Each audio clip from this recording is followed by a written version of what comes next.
नमस्ते दोस्तों। आज की इस कहानी में आपका स्वागत है। दोस्तों, ये कहानी एक जवान लड़के और उसकी भाभी की है जो सच्ची घटना पर आधारित है। एक दिन की बात, कार्तिक की भाभी रिया की कमर में बहुत जो ज्यादा दर्द हो रहा था क्योंकि उनको कमर में लचक पड़ गई थी। कार्तिक ने रिया के बेडरूम में आया और बोला, चलिए भाभी, आप लेट जाइए।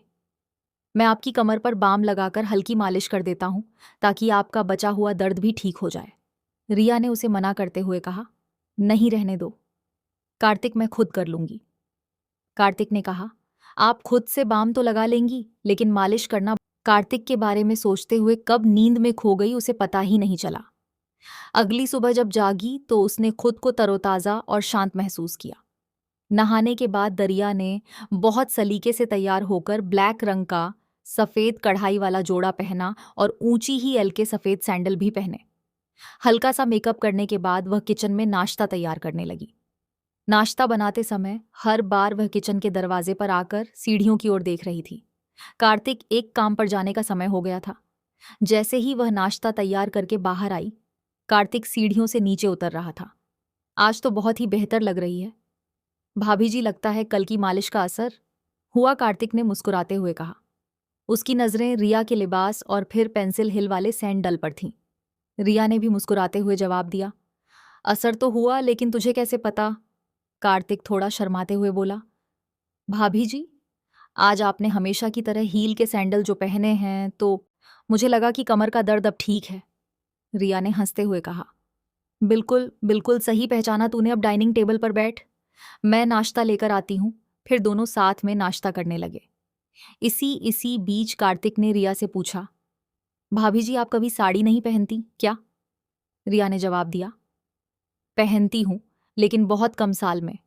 एक आध बार अगर कोई खास मौका हो तो क्यों? सासा कार्तिक ने कहा, नहीं, बस इसलिए कि मैंने आपको कभी साड़ी में नहीं देखा। मेरा ख्याल है आप पर साड़ी बहुत ही खूब जमेगी। फिर कार्तिक जाते समय बोला, भाभी जी, रात का खाना मैं बाहर से ही ले आऊंगा, आप बनाना मत इस पर। रिया ने मुस्कुराते हुए कहा, ठीक है।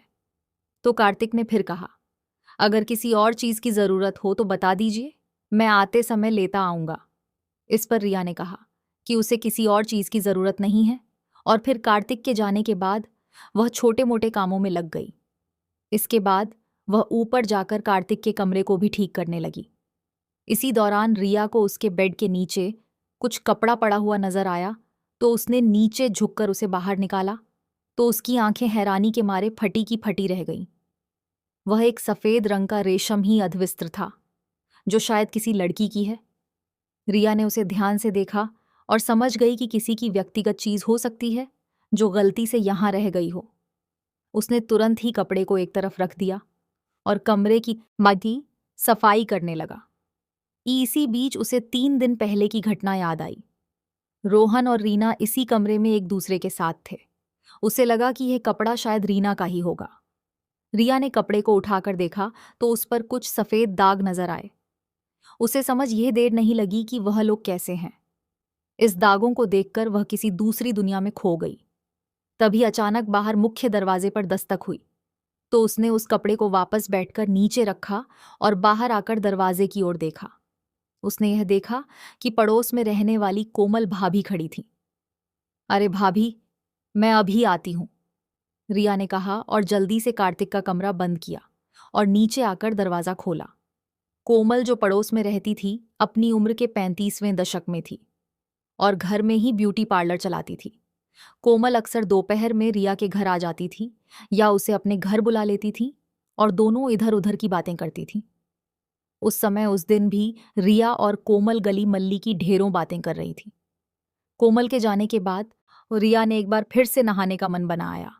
सुबह कार्तिक ने साड़ी का जिक्र किया था, इसलिए नहाकर उसने नीले रंग की प्रिंटेड साड़ी पहन ली और साथ में सिल्वर रंग का पेंसिल हील वाले खूबसूरत सैंडल भी पहने। कार्तिक के आने का समय भी हो चला था और वह शाम के 4 बजे ही आ गया। जब रिया ने दरवाजा खोला तो कार्तिक उसे बड़े गौर से देखने लगा। उसे अपनी ओर इस तरह से ध्यान से एकता हुआ देखिया। मुस्कुराते हुए अदा से बोली, ऐसे क्या देख रहे हो? कार्तिक मुस्कुराते हुए बोला, वाकई भाभी, आज आप इस साड़ी में बहुत ही खूबसूरत लग रही हैं। ये कहकर वह अंदर आ गया और वह साथ में रात का खाना भी लाया था। भाभी, मैं ऊपर जा रहा हूँ। फ्रेश होने के लिए आप एक गिलास शरबत बना दें। प्लीज। रिया ने उसकी ओर मुस्कुराते हुए देखा और कहा, हाँ हाँ, क्यों नहीं। उसके बाद कार्तिक ऊपर चला गया और फ्रेश होकर जब नीचे आया तो उसने, भाभी आप मेरे लिए हमेशा इतना करती हैं, क्या मैं आपके लिए इतना भी नहीं कर सकता? चलिए लेट जाइए। रिया ने उसकी बात को टाल ना सकी और खाली ग्लास टेबल पर रखते हुए बोली, अच्छा बाबा तू मानता नहीं, लेटती हूँ। पहले सैंडल तो उतार दूं, सैंडल उतारने की जरूरत नहीं है। भाभी इतनी खूबसूरत सैंडल आपके हसीन पैरों की खूबसूरती को और भी बढ़ा रहे हैं। आप ऐसे ही लेट जाइए, कार्तिक ने थोड़ी चंचलता से कहा। रिया को उसकी बात पर हंसी आ गई और वह उसकी बात मानकर बेड पर लेट गई। उसने साड़ी पहनी हुई थी, इसीलिए उसकी कमर कार्तिक की नजरों के सामने थी। या कार्तिक ने बाम को उंगलियों पर लगाया और रिया की कमर की मालिश करने लगा। रिया ने कार्तिक से पूछा, एक बात बता कार्तिक, तुझे मेरी ऊंची हील वाली सैंडल बहुत पसंद है ना? कार्तिक थोड़ा शर्माते हुए बोला, जी भाभी आप बिल्कुल सही कह रही हैं, आपको अजीब लगेगा लेकिन मुझे महिलाओं के पैरों में हाई हील वाले सैंडल बहुत आकर्षक लगते हैं और आप तो हमेशा ही हाई हील की सैंडल या चप्पल ही पहनी रहती हैं। रिया मुस्कुराते हुए बोली, अरे इसमें शर्माने वाली क्या बात है, और मुझे कुछ अजीब नहीं लगता, मैं तो तेरी भावनाओं को समझती हूँ। कार्तिक के हाथों से हो रही मालिश से उसे बहुत आराम मिल रहा था। कार्तिक के हाथ धीरे धीरे नीचे की ओर और बढ़ने लगे।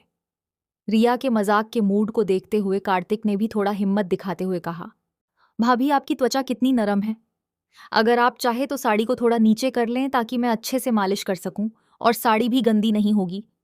रिया ने थोड़ा शर्माते हुए साड़ी को थोड़ा ढीला कर दिया ताकि मालिश करने में आसानी हो सके। उसे पिछली रात की मालिश से बहुत सुकून मिला था, इसलिए उसने ज्यादा नानुक नहीं की। जैसे ही रिया ने साड़ी को ढीला किया, कार्तिक ने धीरे से साड़ी को नीचे की ओर कर दिया ताकि वह अच्छे से उसकी कमर की लिश कर सके। लेकिन उसी समय रिया को एहसास हुआ कि उसने जल्दबाजी में कोई गलती तो नहीं कर दी है और उस थोड़ी असहजता महसूस हुई। उसने तुरंत स्थिति को संभाले हुए साड़ी को सही किया और कार्तिक को रुख का असंकेत दिया। कार्तिक ने बिना कुछ कहे धीरे धीरे रिया की कमर की मालिश जारी रखी तो उसे जैसे ही गहकून मिल रहा था। वह मालिश से मिलने वाले आराम का आनंद ले रही थी और उसे कोई आपत्ति नहीं हुई। कार्तिक ने मालिश को जारी रखते हुए धीरे धीरे अपने हाथों को मरा नीचे की ओर बढ़ाया। रिया को मालिश से राहत मिल रही थी, लेकिन उसे महसूस हुआ कि कार्तिक ने थोड़ी और हिम्मत कर ली है।